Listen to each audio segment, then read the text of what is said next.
কার না ভালো লাগে। তো এখন যেহেতু ফুলকপির মরশুম চলছে, তো চলুন আজ ফুলকপির রোল তৈরি করে দেখা যায়। তো আপনারা প্রথম থেকে শেষ পর্যন্ত ভিডিওটি দেখতে থাকুন। ফুলকপিগুলো এরকমভাবে ছোট ছোট করে কেটে নিয়েছি। এটা একটু জলে ভালোভাবে ভাপিয়ে নেব। কড়াইতে পরিমাণ মতো জল দিয়ে দিয়েছি, জলটা ফুটেও গেছে। একটু দিয়ে দেবো লবণ। এবার ফুলকপিগুলো দিয়ে দিচ্ছি।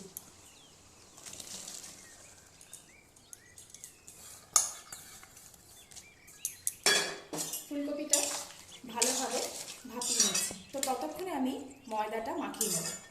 তো এটা সিদ্ধ হতে থাকে, ততক্ষণে ময়দাটা মাখিয়ে নিচ্ছি। আপনারা ভিডিওটি দেখতে থাকুন। তো এখানে ময়দাটা মেখে নেব। পরিমাণ মতো ময়দা নিয়ে নিয়েছি। এবার দিয়ে দেবো পরিমাণ মতো লবণ। এখানে খুব সামান্য খাবার সোডা ব্যবহার করছি। খুব সামান্য খাবার সোডা দিয়ে দিলাম। এবার দিয়ে দিচ্ছি একটু বেশ খানিকটা কালো জিরে।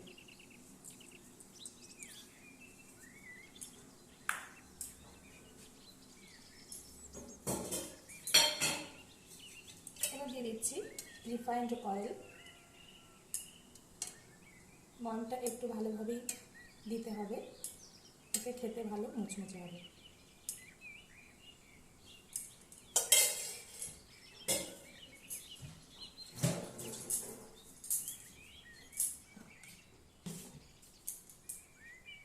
এবার ময়নটা খুব ভালোভাবে ময়দার সাথে মাখিয়ে নিতে হবে।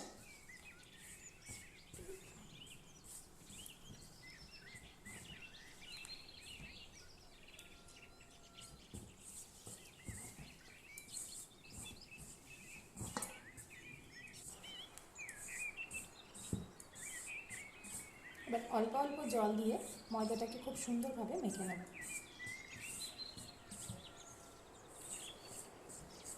ময়দাটা খুব সুন্দরভাবে মেখে নিয়েছি। দেখুন খুব সুন্দর হয়েছে মাখাটা, খুব নরম হয়েছে। সামান্য পরিমাণ লবণ আর সামান্য একটু খাবার সোডা আর কালো জিরে দিয়ে সুন্দরভাবে এটা এভাবে মেখে নিতে হবে। উপর থেকে অল্প করে তেল ছড়িয়ে দিয়ে বেশ 10 থেকে 15 মিনিট মতো রেস্টে রেখে দেবো।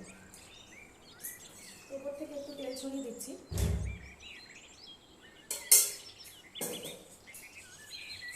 এবার এটা 10 থেকে 15 মিনিট মতো রেস্টে রেখে দেবো।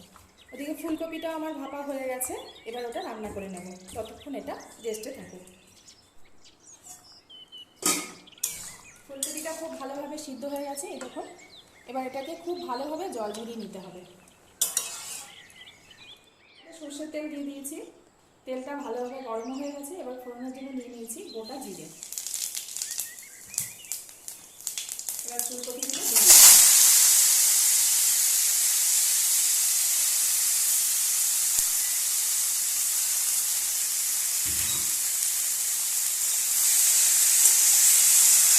এবার পরিমাণ মতো লবণ আর হলুদ দিয়ে এটাকে একটু ভেজে নেব। আগে থেকে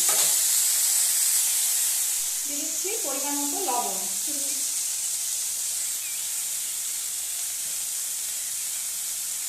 দিয়ে দিলাম হলুদ। এবার এক এক করে সব গুঁড়ো মশলাগুলো দিয়ে দেব। দিয়ে দিচ্ছি ধনিয়া গুঁড়ো।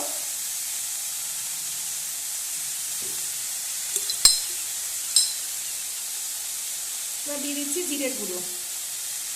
এখানে আপনারা চাইলে শুকনো লঙ্কার গুঁড়ো দিতে পারেন, আমি এখানে শুকনো লঙ্কার গুঁড়োটা ব্যবহার করছি না। এবার দিয়ে দিচ্ছি গ্রেট করে রেখেছিলাম আদা, একটু আদা। আর দিয়ে দেবো কিছু লঙ্কা, কুচানো কিছু লঙ্কা দিয়ে দিচ্ছি।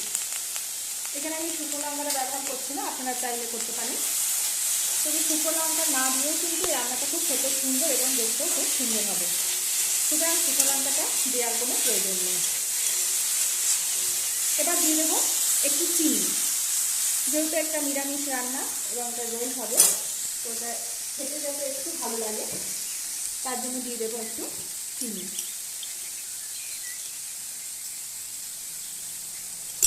সব শেষে দিয়ে দেবো গরম মশলা। এবার দিয়ে দিচ্ছি একটু গরম মশলার গুঁড়ো। তো সমস্ত মশলাগুলো দেওয়া হয়ে গেছে। এবার দিয়ে দেবো সিদ্ধ করে রেখে আলু। দুটো আলু আমি এখানে সিদ্ধ করে রেখেছিলাম আগে থেকে। তো আলুগুলোকে একটু ভেঙে ভেঙে দিয়ে দেবো। ঠিক এভাবে ভেঙে ভেঙে আলুগুলোকে দিয়ে দিতে হবে,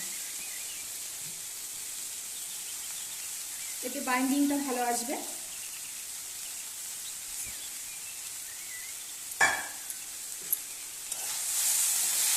এখানে কিন্তু কোনো জলের প্রয়োগ আমি করলাম না, যেহেতু ফুলকপিটা আগে থেকে সিদ্ধ করে নিয়েছিলাম, তো জল কিন্তু এখানে এক ফোঁটাও লাগেনি।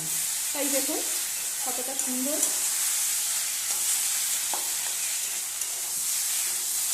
এই দেখুন প্রায় হয়ে গেছে, কতটা সুন্দর হয়ে গেছে। তো আর মিনিট 4 রেখে দিলে কিন্তু পুরটা রেডি হয়ে যাবে। 4 মিনিট পর ফিরে এসেছি এবং পুরটা আমার সম্পূর্ণ রেডি। এই দেখুন, এবার এটাকে নামিয়ে আমি রোলের আকারে সব তৈরি করে নেব। আপনারা ভিডিওটি অবশ্যই দেখতে থাকুন। পুরটা সম্পূর্ণ রেডি, এটা একটু ঠান্ডা করে নিলাম। এবার এখানে কিছু লেচি কেটে নেব। ময়দাটা দেখুন কত সুন্দর সফট হয়ে গেছে। এবার এটা লেচি কেটে নেব। এইভাবে প্রত্যেকটা লেচি কেটে নিয়েছি ঠিক এরকম সাইজে, এবং একটা বেলেও নিয়েছি। তো এবার এটা কিভাবে পুর ভরবো আপনারা ভিডিওটি দেখতে থাকুন। তো মিডিল মাঝ বরাবর আমি এভাবে পুরটা একটু বেশি দিলে কিন্তু খেতে বেশি ভালো লাগবে। তো একটু বেশি করে পুরটা দিয়ে দিচ্ছি। ঠিক এভাবে ফোল্ড করে নেব।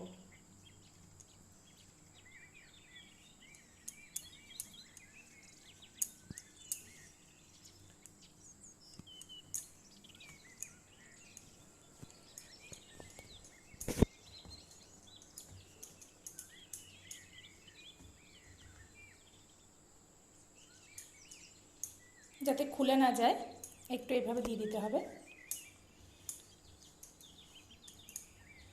এবার রোলগুলো তৈরি করার পর মাঝখান থেকে এভাবে চাকু দিয়ে সমানভাবে কেটে নেব এবং এই মুখগুলো ঠিক এইভাবেই আটকে দেব। তো এইভাবে আমি সবগুলো তৈরি করে নেব। তো এইগুলো রোলের আকারে তৈরি করে নিয়েছি। এই দেখুন রোলগুলো যদিও বিভিন্ন রকম বিভিন্ন সাইজের হয়ে গেছে। তো এবার তেলটাও গরম হয়ে গেছে, এক এক করে ভেজে নেব।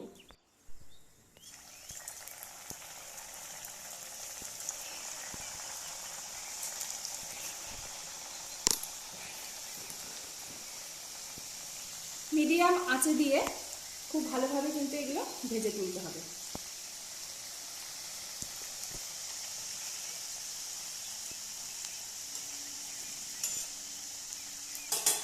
তো এইভাবে প্রত্যেকটা ভেজে নেব। তো ভাজাটা সম্পূর্ণ হয়ে গেছে, দেখুন কতটা সুন্দর হয়েছে। ঠিক এইভাবেই লাল লাল করে ভেজে নিতে হবে। এর থেকে বেশি ভাজলে কিন্তু খুব পুড়ে যাবে এবং খেতেও ভালো লাগবে না। তো ভাজাটা কিন্তু ঠিক এরকমভাবেই করতে হবে। তো এইভাবে আমরা সবগুলো ভেজে নিচ্ছি। এই খাবারটা কিন্তু খুব ক্রিস্পি খাবার, খুব মুচমুচে হয়ে যাবে পরে। একটু ঠান্ডা হলেই, সামান্য একটু ঠান্ডা হলেই পরিবেশন করা যাবে।